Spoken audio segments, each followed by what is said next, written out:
Boxing King Media in association with Boxer Ben Davison, two of your young charges finally getting the platform that they probably deserve. Are they handling the pressure right? Yeah, for sure, excited. The reality is they're probably both boxed better calibre than what they are boxing this weekend. It's not to say that they're overlooking opponents, but they've been boxing the best fighters in the world from other countries for a long time. So, but it's important. I keep saying this in a few different interviews that what's rare is usually a prospect to make his debut, and it wouldn't be a debut and then a promotional debut, but this is their matchroom debut, even though they've already had their debut. And for example, Pat, he's blown 2 kids away. Fantastic, brilliant, builds a bit of hype. However, for him to be able to move at the rate that we want him to move at, I think that it's important that he goes in there with the mindset of working on things, practicing a few things, to help himself develop, for him to be able to move at the rate that we would like him to move at. It's interesting. I'll talk about Mark first. Obviously, the different sort of caliber fighters, they're obviously different weight divisions, but what kind of path do you see Mark taking? Because of the middleweight division in the UK is stacked.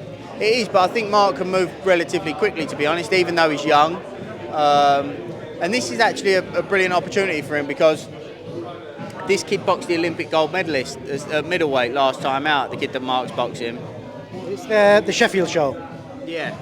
And I think that, not to put pressure on Mark, but I think that it's an opportunity for Mark to actually do a better job and to really announce himself as what type of prospect he is. And I don't mean that by going there and blowing the kid away or anything like that. What I mean is looking at Mark in the way that he will control the opponent. He will look like a seasoned pro, in my opinion, if he goes about it the right way. And Mark will be the type that probably not gonna... There'll be kids that blow people away that builds this bit of hype. I think Mark will be the type that will control his opponent, but what he does against lower level fighters, you'll see him also do against the higher level guys. And I think it will only be when he jumps in at a higher level that you'll go, hold on a minute, this lad's still able to do what he was doing against these opponents, against higher level opposition. So I've got big high hopes for Mark. He's a tremendous student, and I'm excited for the progress that he'll make. And he's got scary looking eyes as well, it's worth mentioning. With regards to Pat, what I did was in the last couple of weeks I spoke to Pat, I spoke to Adam Azim, and I spoke to Dalton, and I asked all 3 of them what have they all got that the other hasn't. So Pat told me he's got an Olympic silver medal, Dalton said he's got patience, and Adam said he's got the power. Dalton is very patient. Adam's looking like a puncher. Pat has got a silver medal, so you can't argue with any of them. Look, they're all tremendous fighters, all of them, and I think that I'm a big fan of all 3 of them. I think Dalton's a tremendous fighter. I think Adam Azim's looking like a tremendous fighter. But they need to focus on, they're still developing fighters, so they need to focus on themselves and their craft. And that's what I'm saying, for me it's important that Pat gets out of this, I want to go in there and blow someone away, build a bit of hype. Yes, he's brilliant in that, but in reality, at the rate I think Pat could be able to move at, and it will take a little while, but once Pat, as long as Pat applies himself and fulfills his potential, Pat will be a unique fighter that you have not seen come from the UK before. And I'm excited for that, but for him to be able to fulfill his potential, he needs to get this experience, and to be able to move at the rate we want him to move at, he needs to be able to go in there and practice things, because it won't be too long before he hasn't got an opportunity to be able to go into fights with that mindset. Definitely. I'm going to ask you about Fabio Wardley, but are you actually training him? I'm not Fabio's trainer. Rob Hodgins is Fabio's trainer. What role are you playing? I just help him out. He comes down. I give him some advice. Is it all the geeky tech stuff that you do, like the video stuff? Is it that side of things you're helping with? Not so much. It's more often what more of it is I'll have a look at him. I'll give him some drills. I'll say, I think that this is what you need to work on. This is what you need to develop, and he'll go away and he'll practice that with Rob. But Rob, I'm not. Rob is Fabio's trainer. Rob's done a tremendous job with him. I think he had 3 white collars or something like that, and he's now 13-0. Is he 13 knockouts or 12 knockouts, something like that? Rob's done a tremendous job with him, and he's still doing a tremendous job with him.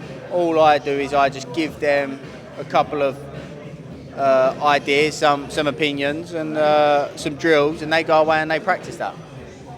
It's quite a bit of a compliment, isn't it? That obviously you're being asked for that type of advice. And talking to trainers, I think that says a lot, though. You know, that says a. No, I mean, I think it says a lot about Rob and about Fabio as well. That hungry to learn. You know, and I bounce ideas off. But the fact that they're coming to a guy that you obviously still see the comments, people take the piss and call you boxer size Ben. The fact that they're coming to you, a young trainer who's got such a big stable, it's a compliment to you as well. A lot of fighters come to me and ask for. But I've known Fabio since before he even made his debut. That's the reason why I wouldn't do this with everybody. But I've known Fabio since before he made his debut. He used to come to a gym that I had previously and spar with some fighters that I previously used to work with. And he's such a polite young man, lovely guy, great enthusiasm. Dedicated, and he's moved very quickly, and it's not easy. So I'm happy to help where I can. Definitely. I just want to get your opinion, Ben, on there's rumours that Roy Jones Jr. is going to be taking over AJ's training spot. What do you think of that mix? Will their styles gel? Do you think is he the right guy to take AJ forward? Don't really know. Roy Jones, tremendous boxing IQ. I'm sure he can share some things with Anthony Joshua. I've read somewhere that Joshua wanted to reach out to a few different coaches and try and pick a few different things from a few different guys' brains. I think that it's not a bad shout, and I don't know Anthony Joshua, but if he feels like that's the right move for him, then I'm sure that he'll be making the right decision. He's not gone too far wrong yet, has he? I know he lost to Usyk, but he's a 2-time unified heavyweight champion of the world, so everybody's got all these opinions about what's right and wrong, but he clearly ain't going too far wrong. Definitely, because I've seen some mixed reviews online. People are saying, he's with Robert Garcia.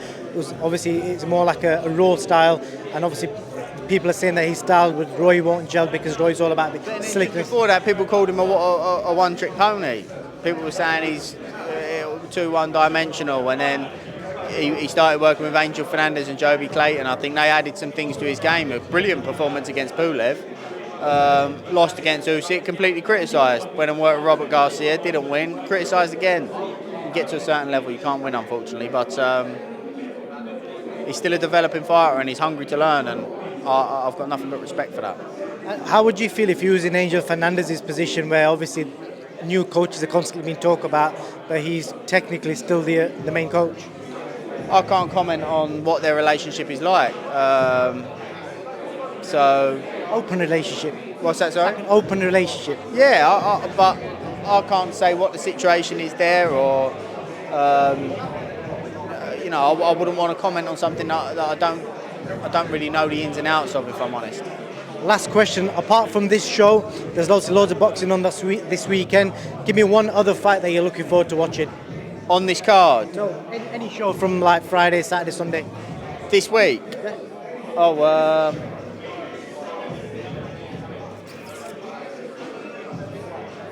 can't think what other fights are on.